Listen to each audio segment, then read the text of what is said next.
નીલમ મારું થાય મોડું, હું જાઉં બજારમાં. ક્યાં બહાર જાવ છો? હા. તો રસ્તામાં આઈસ્ક્રીમની દુકાન આવશે, મારા માટે આઈસ્ક્રીમ લેતા આવજો ને. ઓહો, આઈસ્ક્રીમ ખાવો તારે? એમ તો રસ્તામાં દવાની દુકાન આવે, મોનો કોટો લેતા આવ તારા માટે. લેતો આવ, આઈસ્ક્રીમ ખાવો. પૂછના તો પડેગા ને.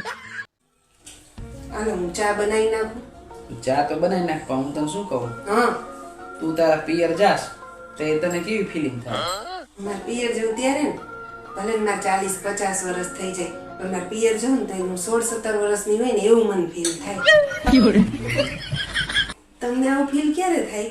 બસ તું પિયર જા એટલે તરત.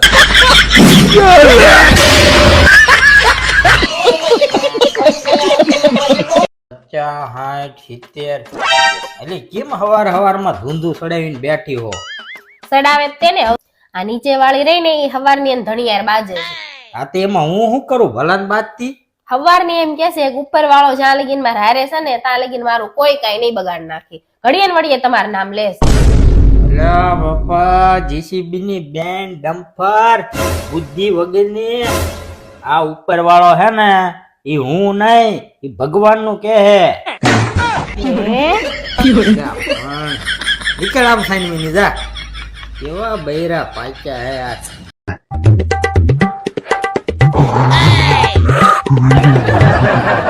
લે નાવા ગયા તને કેમ પાછા આવ્યા? અરે હું નાવાની કરે હવે. હજી હું નાવા અંદર જાતો તો મોબાઈલ માં ન્યૂઝ જોયા, ઠંડીના કારણે 3 ગયા. ની મને ફટાફટ કપડા પહેરીને બહાર આવી ગયો. જીવતા હશે તો ઉનાળામાં 3 વાર નાઈ લેવું.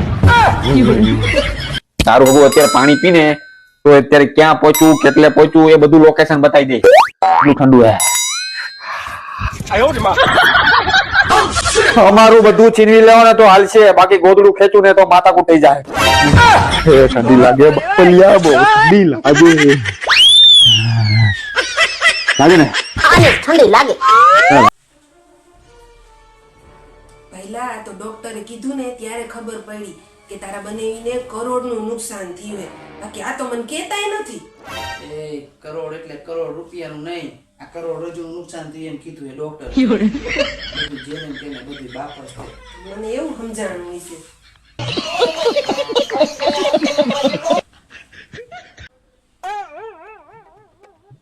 જીભ કાઢ તો નીલમ.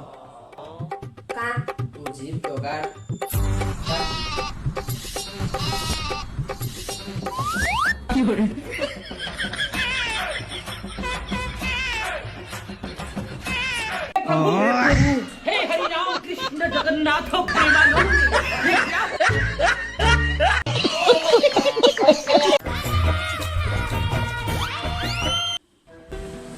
નીલમ, આ શું માથે હાથ દઈને બેઠી? માથે હાથ દઈને બેન આ ગરમીને લીધે માથું ભારી ભારી લાગે. તેમાં ગરમીનો શું વાગ કાઢે છે? તું સોજ પહેરેથી માથા પહેરે.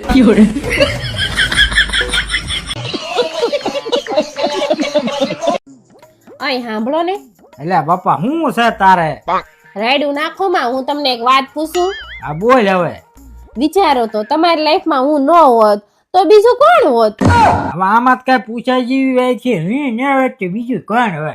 તમારા ઘરે હે ને મર્સિડીઝ પડી હોત, આવડું મોટું ડમ્ફર ન હોત. હા હા બ્રનલા, હા બોલો. આજે આપણે દામિનીના પીઝા મંગાવવા ને? છીએ દામિનીના પીઝા? આપણે બાર શોરૂમ નહીં? આ ભગવાન, એને ડોમિનોઝ પીઝા કહેવાય. શીખો શીખો. જોવો એટલે પત્નીની ઇજ્જત કરતા શીખો. કેમ? પુષ્પા પિક્ચરમાં પુષ્પા એની પત્ની આઠું થઈને આખા રાજ્યનો સીએમ બદલી નાખે, અને એક તમે. પણ એના માટે બૈરું શ્રીવલ્લી જેવું હોવું તો જોઈએ ને. અહીં તો કોંડા રેડી જેવું હે. તમને કહું, હા, હું આજ કેવી લાગુ છું? તું એને આટલી બધી તૈયાર ન થા. કેમ? મારા મનમાં છૂટાછેડાનો વિચાર આવે બસ મને ભૂલાઈ જાય છે. હેલા, હા બોલ. આપણે દાડામાં 10 વાર મોઢું ધોઈએ હી, તોય મોઢું ધોરું નહીં થતું. અને અઠવાડિયામાં 1 વાર વાર ધોઈએ ને તોય ધોરા થઈ જાય. આવું કેમ થતું હશે? મારો વિષય નહીં, આવા સવાલ મને નહીં પૂછવાના તારે. હાય હાય. સાંભળો ને લા, હા બોલ. તમને લગ્ન પછી પહેલી વાર મળ્યા તો મનમાં શું વિચારતા હતા? અરે યાર આ ખોટું આવી ગયું. પણ હું તો આની વાત કરું છું. તમે મને જ કહેતા હતા, મને ખબર હે. અલે હું આ ડબ્બાની વાત કરું છું. નાનપણમાં મને એવું લાગતું હતું કે મારા બાપા જ મારી મમ્મી જોડે બાજે અને મારા બાપાનો જ વાંક છે. પણ પછી મારા લગ્ન થયા ને એટલે મને સમજાણું કે મારા બાપા રહ્યા ને એ તો દેવ માણા હતા. સાના માના જે કામ કરવાનું કીધું ને એ કરો. કરું બાપા. હું રોજ મોટું ચડાવીને બેસી જાશો. ચડાવે જ ને 10 વર્ષમાં તમારા ઘરને કર્યું છે હું મારે હાટું. કેમ તારું આધાર કાર્ડમાં નામ નથી ચડાવ્યું અને રેશન કાર્ડમાં તારું નામ ચડાવી દીધું છે અને તારા ઘરવાળાએ આધાર કાર્ડમાંથી નામ કટાવી નાખ્યું રેશન કાર્ડમાંથી નામ કટાવી નાખ્યું. જો આ વાત ખોટી હોય છે ને તમારો વાર છે, હમણાં ફોન કરીને પૂછી લો. જો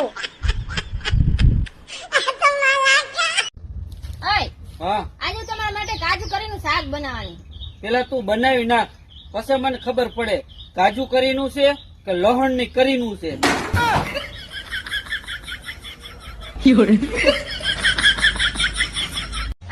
હા 1 કિલો ખાંડ લઈ આવો તો.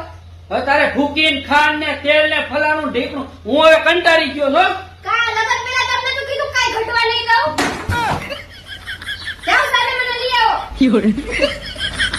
સાંભળો ને લા, હા બોલ. આપણે એક કામવાળી રાખી લઈએ. તું હૈ તો મુझे यार क्या चाहिए તું હૈ તો મુझे फिर यार क्या चाहिए. તમે તો કાયમ આવું જ કરતા હોય. એવું જ કરવાનું ને કામ કરો સામે કામવાળી વાળી. હા જઈએ દવાખાને. હા દવાખાને તો જઈએ પણ મને ડોક્ટરની એક વાતની સમજણ ના પડી. શું વાતની સમજણ ના પડી? ડોક્ટરે દવા આપીને કીધું કે જમીન લેજો. હવે આપણે જમીન શું કામ લેવી છે? અરે ડફોડ, જમીન એટલે ખાઈને લેવાની કીધું હે.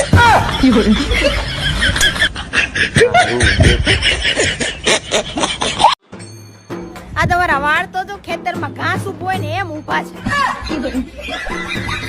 એટલે જ હું વિચારું છું કે મારી આજુબાજુમાં ભેંસ કેમ આટા મારે.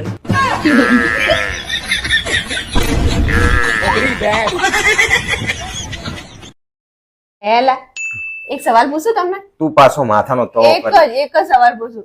સારું પૂછે. ભેંસે એની પૂંછડીને શું કામ હલાવે?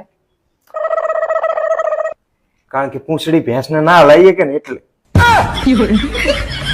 જેમ તે સવાલ પૂછ કરે એમ માથાનો તો કરવા. ઓય સાંભળો છો? હા બોલ ને. પણ આ બાજુવાળાનો છોકરો છે ને 99% લાવ્યો. બોલો લે 99% લાવ્યો હે? તો બહુ સારું કહેવાય હે. પણ હું શું કહું, હા 100 માંથી 99 લાવ્યો તો 1% ગયો ક્યાં?